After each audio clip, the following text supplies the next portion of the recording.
दोस्तों जय भीम। मैं हूं पंकज अम्बेडकर। भाइयों बहनों, वीडियो को ज़्यादा से ज़्यादा शेयर कर दें, जन जन तक पहुंचा दें। वैसे तो आप सभी लोग जानते हैं कि हमारा देश 15 अगस्त 1947 को आज़ाद हो गया था, लेकिन असल मायने में हमारा देश आज भी सही मायने में आज़ाद नहीं हुआ है। जब तक देश में मनुवादी आतंकवादी विचारधारा रहेगी तब तक देश का भला नहीं हो सकता है और ना ही देश का विकास हो सकता है। मनुवादी सोच देश के लिए खतरा है, ये आतंकवाद है और इस आतंकवाद के कारण देश पूरी तरीके से बर्बाद हो गया है। दोस्तों 15 अगस्त 1947 को सिर्फ सत्ता का हस्तांतरण हुआ था।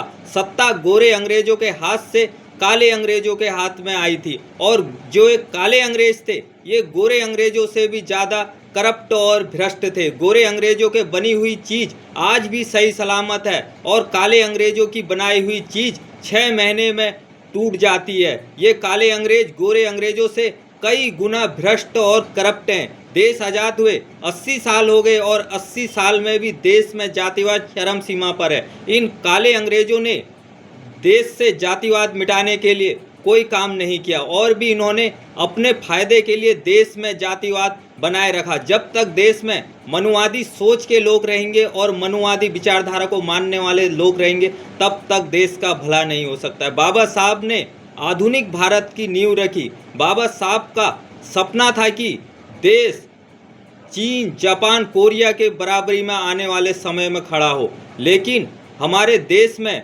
मनुवादियों के हाथ में सत्ता आने के कारण हमारा देश पिछड़ा देश बन के रह गया। कांग्रेस ने आधुनिक भारत को पिछड़ा भारत बनाया और जब बीजेपी आई तो बीजेपी और कांग्रेस वैसे तो एक ही है, एक नागनाथ है एक सांपनाथ है, दोनों देश को गन्ने की तरह निचोड़ कर खा रहे हैं दोस्तों।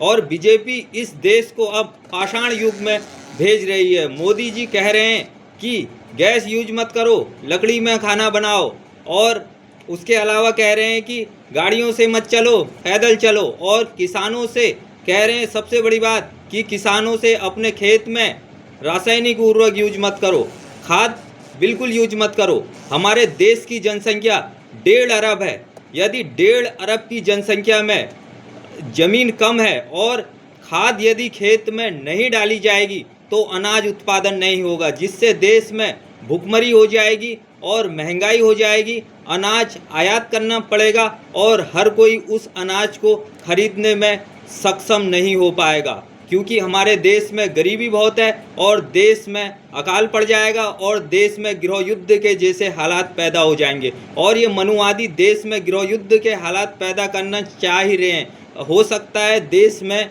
कोई बहुत बड़ी विपदा आने वाली है, लॉकडाउन भी लग सकता है, इसलिए ऐसी घोषणा की गई है।